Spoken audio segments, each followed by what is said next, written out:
This is a Dynamite Network podcast.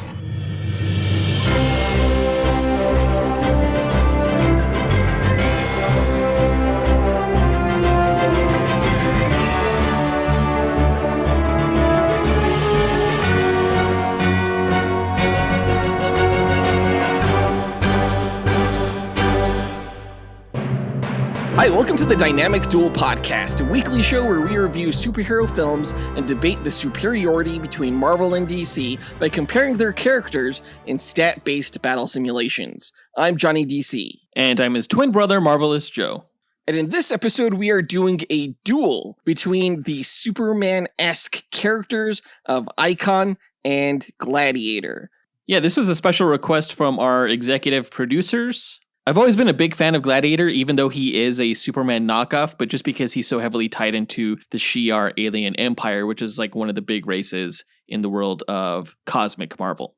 I guess you could more accurately say that Gladiator is a Mon-El ripoff. And I have too much respect for Icon to call him too much of a Superman knockoff, so... I know of Icon, but I actually don't know his powers. Like, both of these guys are pretty obscure characters, I think, but with, like, cult followings. Yeah, we're going to break down each character's histories and abilities later on in this episode before finding out who would win in a battle between the two. Before that, we're going to break down the comic book movie news from the past week, of which the news is that there is no news. It's all just freaking rumors all the time. I'm sick of it. I want some real stuff.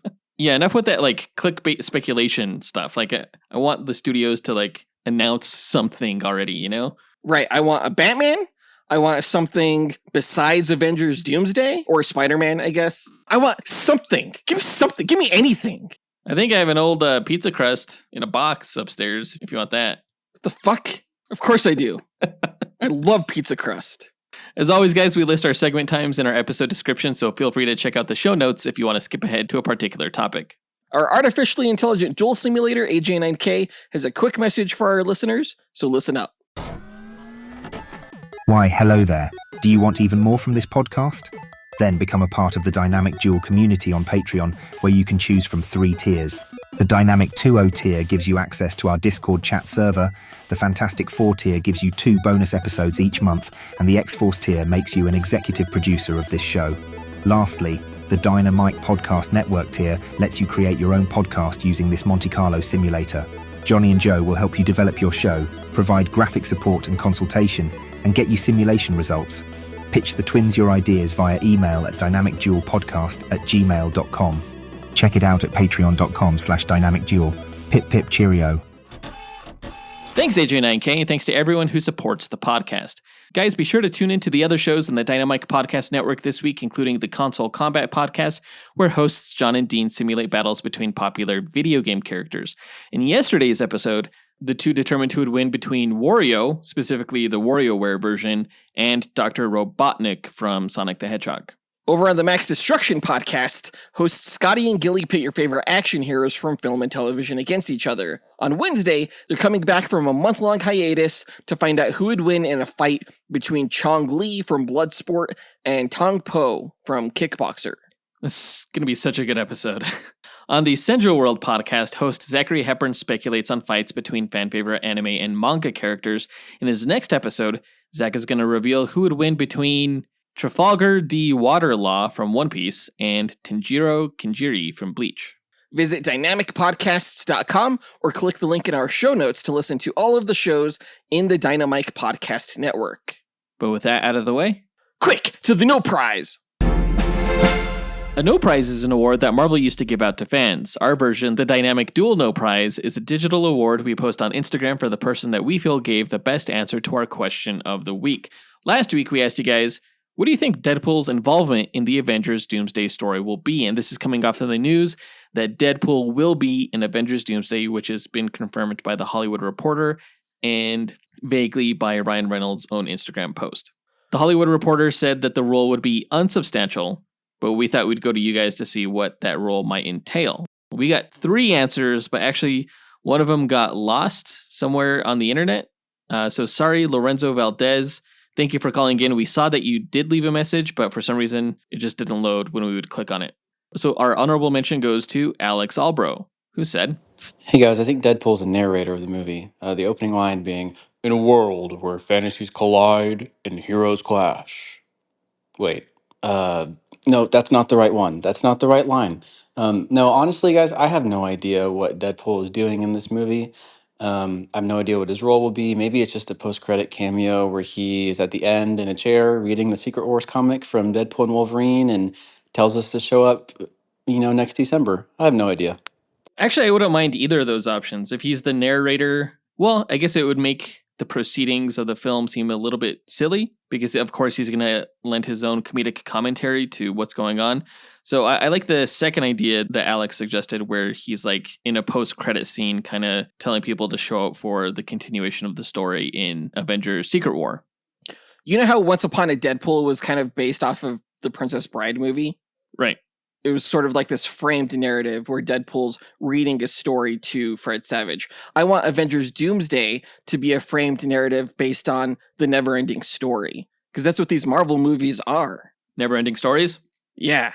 So what does that mean? Deadpool's like reading the Avengers Doomsday story, and then he like closes the book and then runs out into a storm and shouts Dr. Doom's name or something? And then all of a sudden he's riding Dr. Doom through the skies. That would be epic. Great answer, Alex. But the winner of this week's No Prize is Noah Terry, who said, Hey guys, so for Deadpool's role in Avengers Doomsday, I would say he will be almost like a multiversal guide to the Avengers and other characters, almost like a chaotic version of Nick Fury who'll introduce the incursions in the TVA to the characters and help drive the story forward. So that's my answer. Thanks. Bye, guys.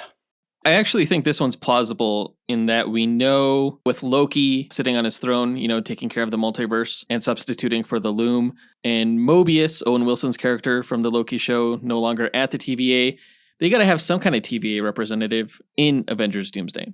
So maybe Deadpool serves as the TVA representative and introducing the concept of the incursions to the Avengers. And I like that answer a lot, because how many characters from the films are actually familiar with the concept of the multiverse? I mean, there's Doctor Strange. And there's Spider-Man. And I guess Captain America was told about them in the post-credit scene for Captain America Brave New World. I guess possibly Ant-Man too, with his involvement with Kang. And of course, the Fantastic Four would know about them having come from a separate universe. So a lot of them, actually. But, they may not all know about the incursions themselves. I think that's just a Doctor Strange thing.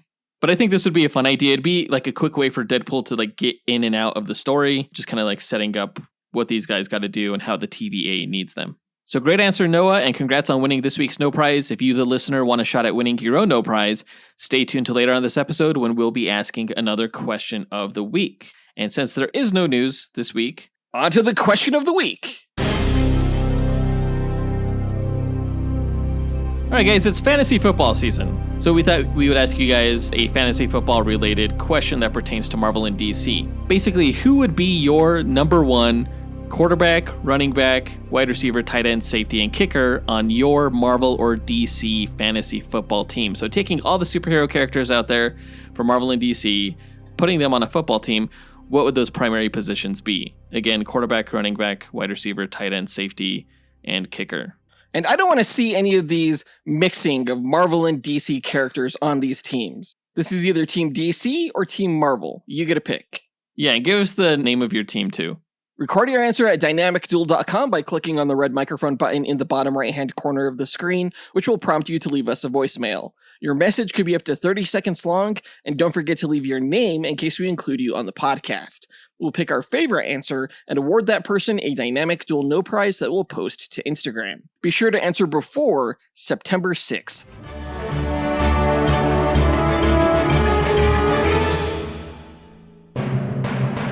But now let's move on to the main event of this episode, a duel between the DC milestone character of Icon and Marvel's leader of the Imperial Guard, Gladiator.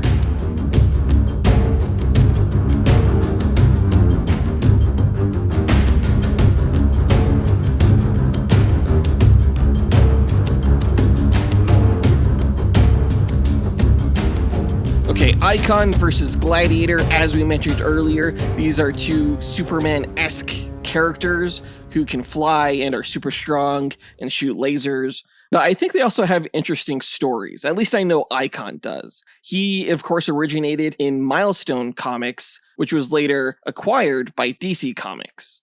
Yeah, I like Gladiator's backstory. You know, for all these Superman copies, essentially, a lot of them have managed to kind of carve out their own unique and interesting backstory. For the most part, I mean, except for Hyperion, right? The leader of the Squadron Supreme. We actually have done a duel with him against Ultraman. We've also done a duel with the Sentry against Zod. So this will be like our fourth version of like Superman versus Superman-esque characters. To my knowledge, neither of these characters have been in film, but I know that they have made appearances in both the X-Men and the Young Justice animated series.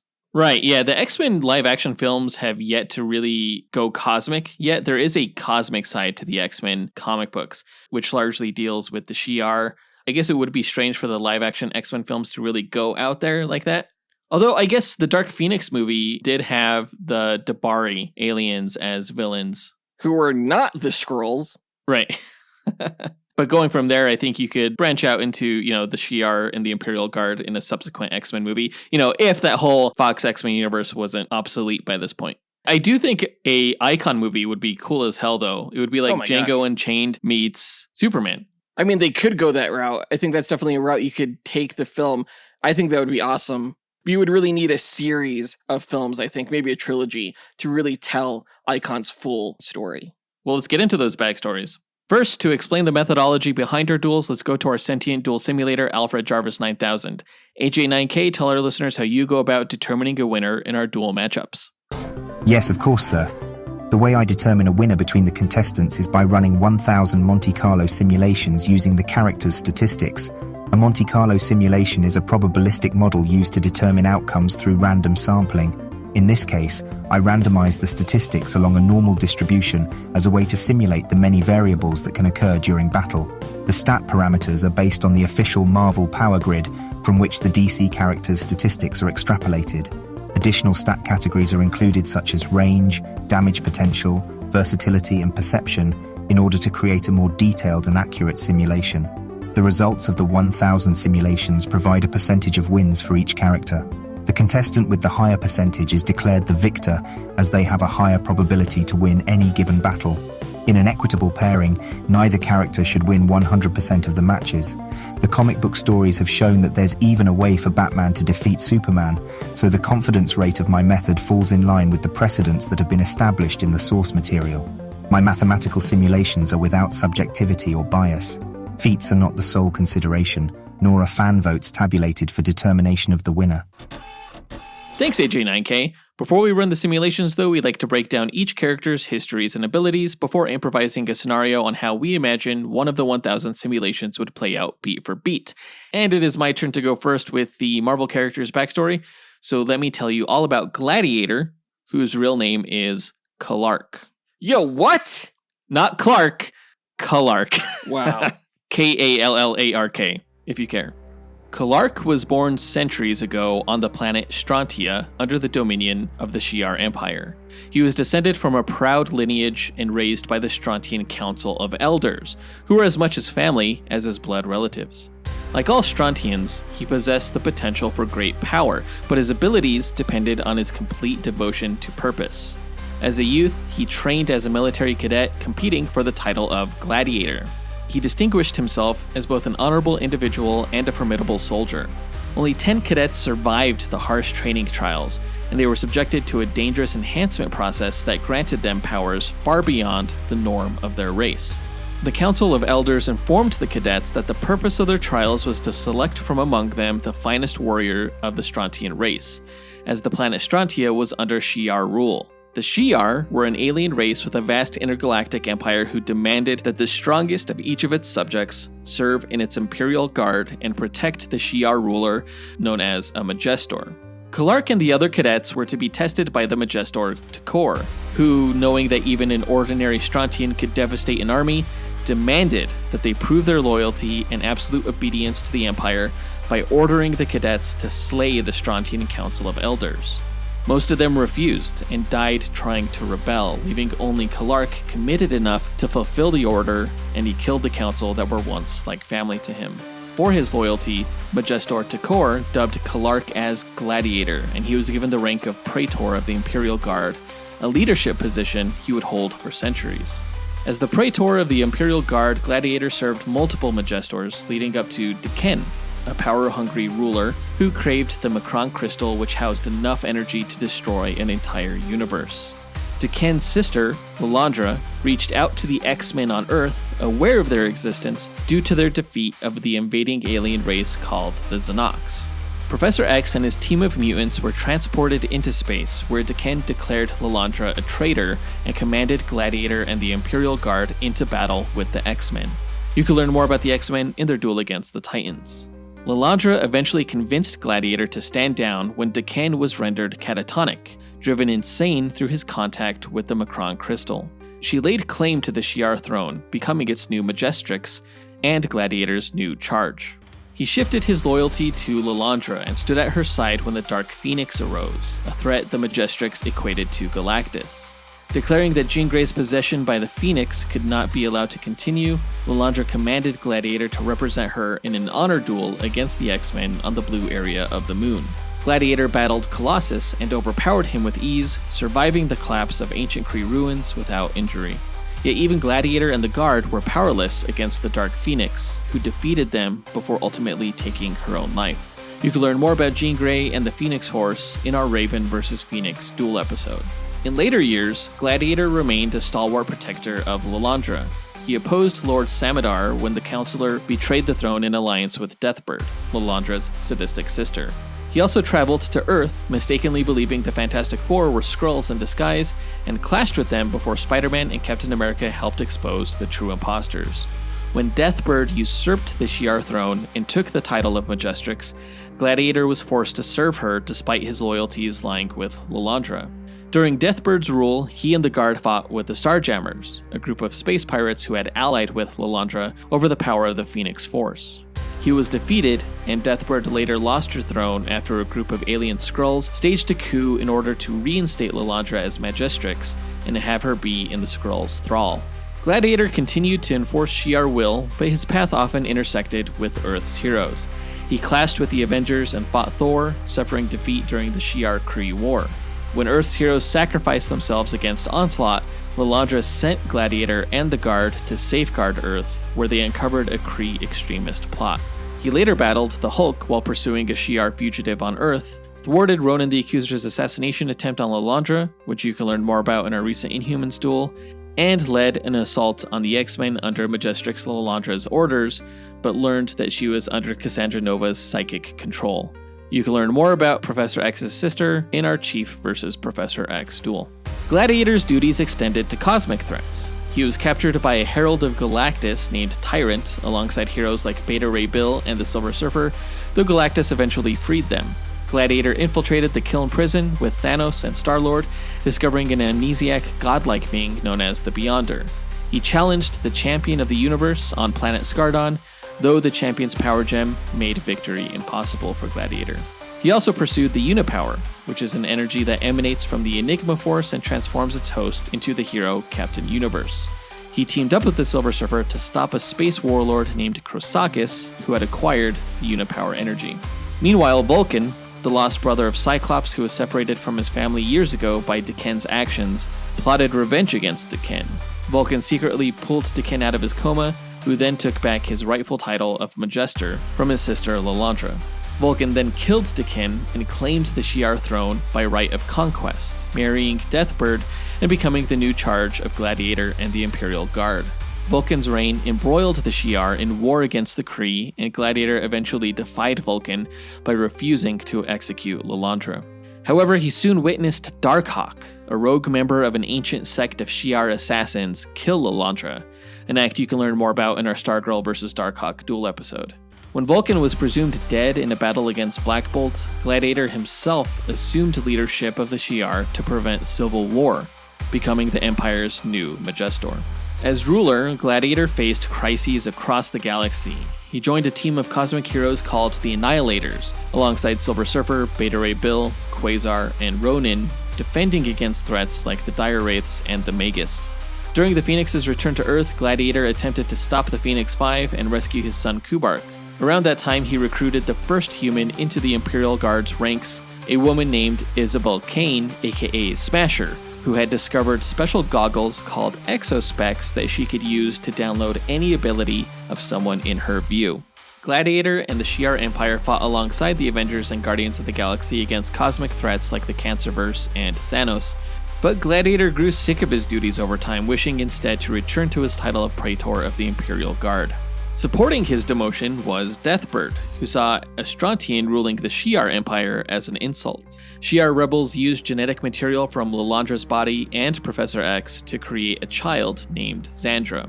When a society of artificial intelligence threatened the Shi'ar, Gladiator abdicated his throne and installed Xandra as the new Majestrix, though he continued to advise and protect the child. He also cooperated with the mutant nation Krakoa, permitting a gateway to be established between the island and Chandalar, the Shi'ar throne world.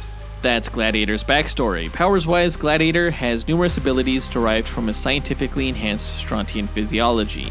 He is immensely strong, able to lift over 100 tons with ease, and is virtually invulnerable to physical damage. He can move and fly at orbital speeds of thousands of miles per hour, and can emit beams of heat energy from his eyes that are as hot as the sun. Gladiator can also expel powerful and freezing gusts of wind from his lungs, and has enhanced senses of hearing and sight. He has been trained in Shi'ar martial arts and military strategy since he was young. His power level is dependent on his confidence, so a lapse in self-assurance in his actions will weaken him. He's also susceptible to magic and nuclear radiation. That's Gladiator. Gladiator's origin wasn't as close to Superman's as I thought it would be, although his power set is very much exactly like Superman's. Icon's origin is pretty close to Superman, I would say. Oh, interesting. Okay. Yeah, I'm glad that we were able to get to a duel with Gladiator, because the history of the Imperial Guard really is the history of the Shi'ar alien race. And we've gone into like the Skrull history with our Super Skrull duel, and we've gone into the Kree history with our Ronan the Accuser duel. So it was nice to, get to the Shi'ar as well, because I feel like those are the big three Marvel races outside of the human race. Right, yeah. I do have to say I have mad respect for Gladiator for the sole reason that he rocks a mohawk. He's one of the few characters in comics that could pull that off. Yeah, it's very punk rock of him, although the character himself is not very punk rock, which makes it even more punk rock, I think. Hey, another way that he's like Superman, right? Superman is not punk rock. You gotta get over that. He's the real punk rock, bro. You know who else is punk rock? Icon. Let me get into his backstory. Now, thousands of years ago, an alien negotiator from the planet Terminus named Arnis traveled the stars aboard a life pod designed to terraform new worlds.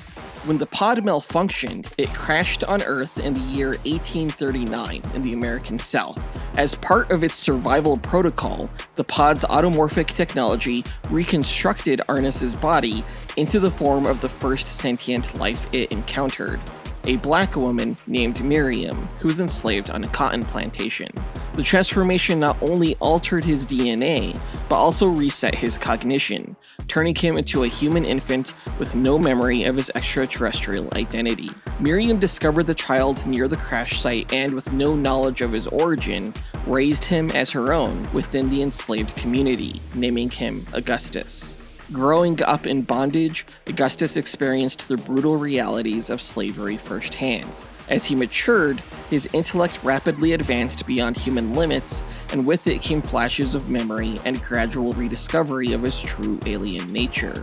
He eventually escaped enslavement, joined the Union Army during the Civil War, and used his powers covertly to help sway key battles in favor of the North. In the decades that followed, he continued to live under assumed identities, posing as successive descendants of Augustus Freeman I, while acquiring wealth, education, and influence. By the time of World War II, he once again took part in pivotal moments of history, using his abilities discreetly to shape the outcome of global events. By the late 20th century, Augustus Freeman IV lived as a successful corporate attorney in Dakota City, having grown distant from humanity and resigned to observing rather than intervening. His long life had convinced him that lasting societal change was unlikely, a belief that was challenged when his home was broken into by a group of troubled teenagers. Among them was Raquel Irvin, a young, idealistic writer from the impoverished Paris Island neighborhood. After witnessing Augustus use his powers to subdue the intruders, Raquel confronted him with the idea that he could be a real-life superhero, someone who could inspire change and justice. Though reluctant at first, Augustus was persuaded by Raquel's conviction and agreed to become a hero under the name Icon, with Raquel designing his costume and accompanying him as his sidekick Rocket, who you can learn more about in our Rocket vs. Spider-Gwen Duel episode. As Icon, Augustus became a powerful symbol of hope and lawfulness in Dakota City. He patrolled neighborhoods affected by crime and corruption, while Rocket helped balance his rigid moral code with compassion and contemporary social awareness. While Icon often approached problems through a conservative and lawful lens, Rocket challenged him to see injustices embedded within the systems he sought to uphold. Their ideological debates strengthened their bond, making them one of the most effective hero duos in the city. Their presence soon brought them into contact and sometimes conflict with other superpowered individuals. Rocket and Icon worked alongside the vigilante Static and encountered the inventor known as Hardware, another gifted genius with ties to corporate conspiracy. You can learn more about Static in our Static vs. Jubilee episode. Eventually, Icon joined other powered individuals to form the Shadow Cabinet, a covert team assembled to safeguard global stability and prevent superhuman threats from spiraling out of control. Though initially at odds with the Cabinet's secrecy and morally gray tactics, Icon agreed to join under the condition that their mission remained focused on preserving peace and liberty. In the public eye, Icon was hailed as a new protector for the marginalized. However, his presence also attracted the attention of alien forces from his past. The Terminant species had long believed him to be lost and his mission a failure. When they detected his survival, they dispatched the powerful bounty hunter Oblivion to retrieve or eliminate him. The confrontation devastated parts of Dakota City and threatened to reveal Augustus's extraterrestrial origin to the world. With Rocket's help, Icon defeated Oblivion and reaffirmed his commitment to Earth as his true home. As Rocket matured, she faced her own challenges, including an unexpected pregnancy that forced her to take time away from crime fighting. Icon continued his mission alone for a time, during which he became more directly involved in legal reform and rehabilitation of young offenders. Upon Rocket's return, the two resumed their partnership. When a cosmic crisis threatened the multiverse, Icon was identified as one of the most powerful beings in his reality and was drawn into conflicts that extended beyond his dimension. He helped repel interdimensional threats and fought to protect the balance between worlds. Though these battles exposed him to other versions of reality, he remained grounded in his adopted identity and mission on his Earth. Following DC's Flashpoint event, reality was rewritten, and Dakota City's history was altered. In this new continuity, Augustus Freeman remained an alien from Terminus who crash-landed on Earth in the 19th century. He maintained a low profile, allowing human society to develop independently while observing from a distance. In the modern era, he continued to work as a lawyer in Dakota City, maintaining a private life and avoiding engagement with the growing number of metahumans. The widespread event known as the Big Bang changed that. During a violent clash between police and gang members on Paris Island, an experimental mutagenic gas developed by Alva Industries detonated, killing many and mutating others into superpowered beings. The survivors, known as Bang Babies, created a surge in crime, chaos, and metahuman activity throughout Dakota City. Among the witnesses to the event was Raquel Irvin, whose home and community were directly affected. Seeking justice and driven by hope, Raquel tracked down Augustus Freeman after hearing rumors about his strength and longevity. Once again, she challenged him to become a symbol for those who felt abandoned and powerless. Inspired by her resolve, Augustus adopted the Icon identity anew, with Raquel becoming Rocket once more.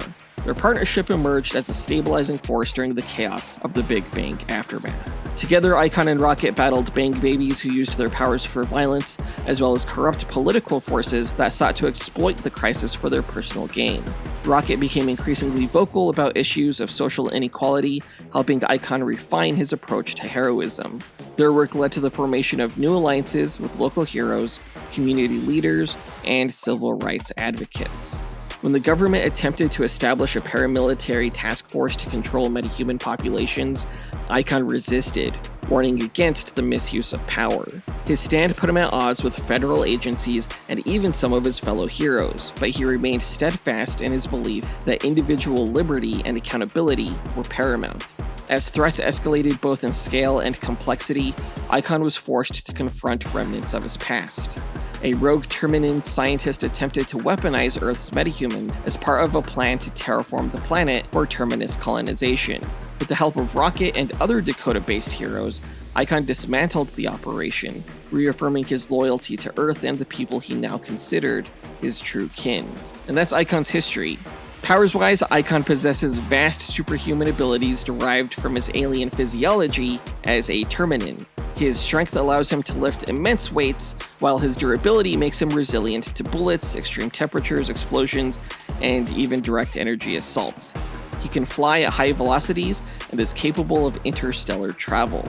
His longevity grants him near immortality, having aged only marginally since his arrival on Earth over a century ago. He also has enhanced senses and is a trained soldier, having fought in multiple wars. He can manipulate positronic energy for a variety of effects, including focused energy blasts from his hands and eyes, or waves of energy from any part of his body. This energy also allows him to accelerate his healing, generate force fields, and emit electromagnetic pulses, even capable of disrupting electric signals in the human body. He has a genius-level intellect and has accumulated vast legal, historical, and scientific knowledge over his long life.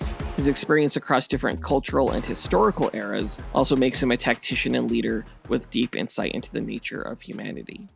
Okay, so Icon's backstory is a lot more similar to Superman's in that he is like an alien who comes to Earth, but his power set is a lot different from Superman's, I feel like. Yeah, well, I mean, he doesn't have like freeze breath or anything like that, but you know, he still has the enhanced senses, still has the super strength and durability, and can fly. Yeah, Gladiator's powers mimic Superman's down to like even the weakness to radiation and the freeze breath and everything like that. Oh, actually, Icon is weak to a specific unnamed alien mineral. Oh, I know what that mineral is. Okay, what is it? What do you like to know? I'll let you know during the speculation. Of course.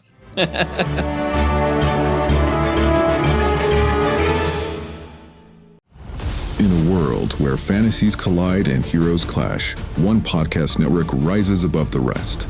Prepare yourself for the ultimate showdowns in comic books, video games, movies, and anime. The Dynamite Podcast Network presents Console Combat, where video game legends brawl every Monday. Dynamic Duel, where comic book titans smash every Tuesday. Max Destruction, where TV and action heroes battle every Wednesday. And Sendro World, where anime champions clash every Thursday. Join us as we speculate on the matches and, armed with the power of mathematical simulations, discover who will emerge victorious. Visit dynamicpodcast.com, where we settle the debate and settle the score. Well, now that we've got their histories and abilities out of the way, let's speculate on how one of the 1,000 simulated matches will go. The winner is determined by simulations, not this speculation, but it's fun to imagine how this fight could play out. AJ9K, what are the rules of our speculation? Well, I should say there are no rules, other than the characters have no prior knowledge of the other going into the fight. All they are aware of starting out is that the other character is a threat that needs to be eliminated. For the speculation, the contestants will begin approximately 50 meters apart in a nondescript environment that will have no bearing on the match itself, as no environmental statistics are considered in my simulations. The contestants must earn victory on their own merit. All right, then let's get into it. Icon and Gladiator meet on the battlefield. Who goes first? I think as Praetor of the Imperial Guard, Gladiator's going to go first because he's more like battle-hardened than Icon, I think.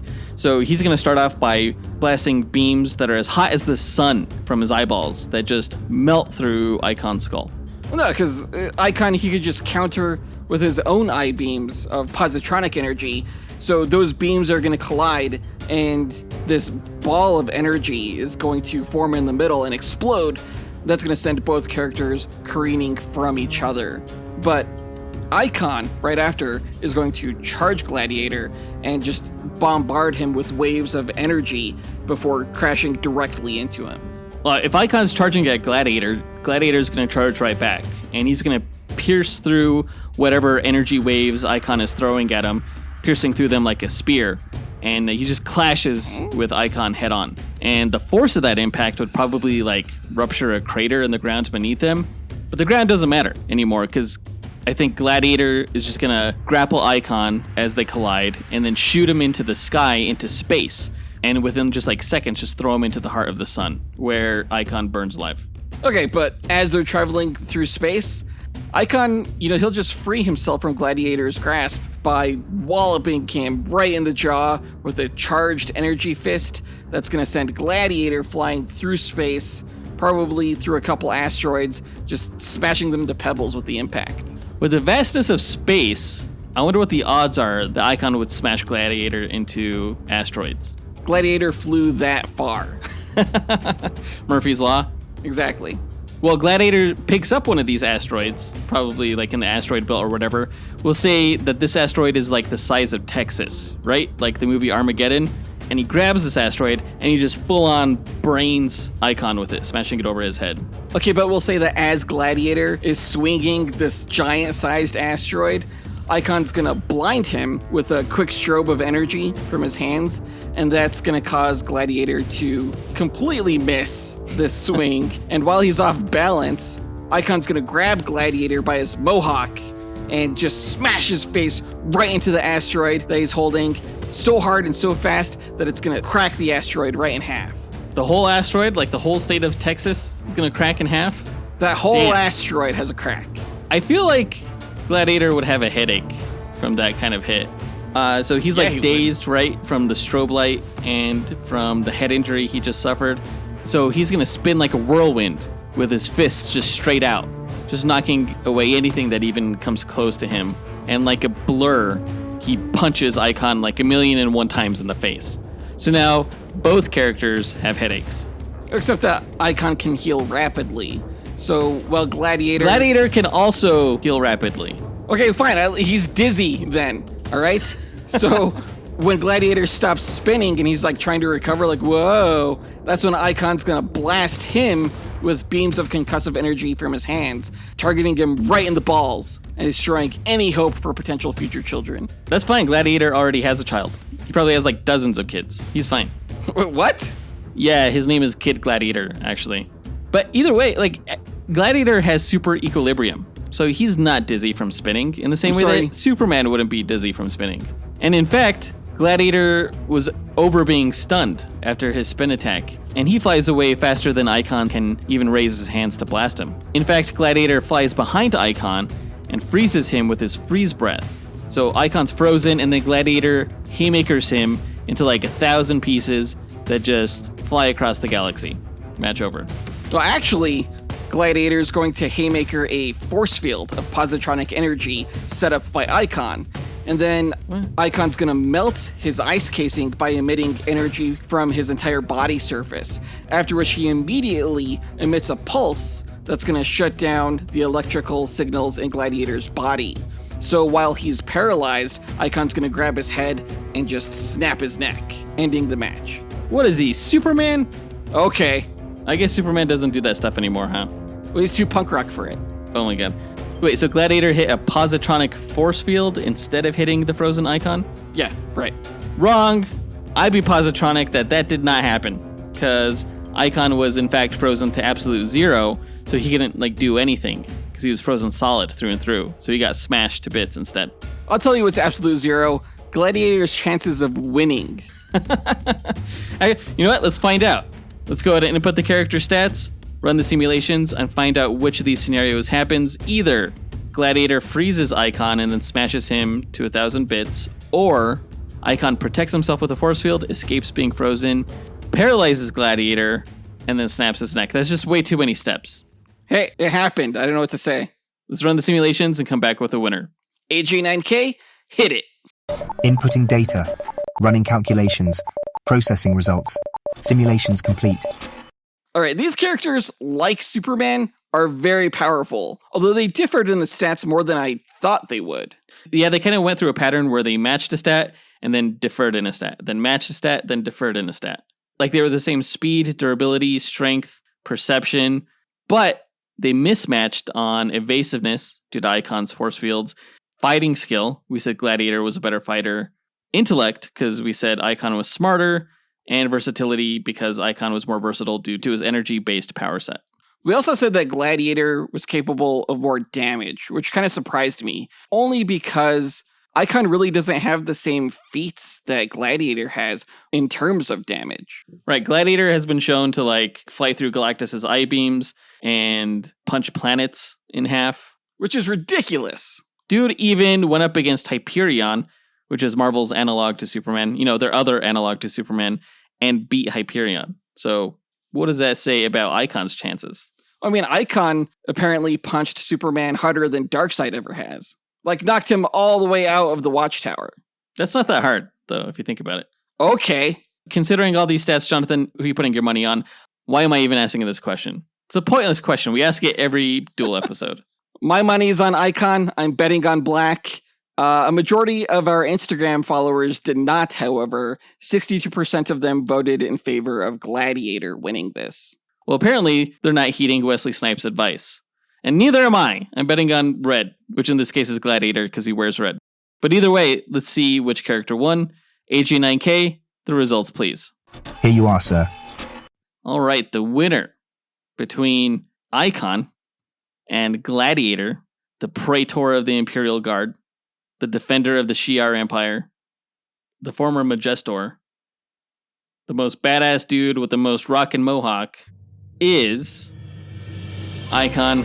Yes! Okay, all those titles that you just listed, add Icon's bitch to that.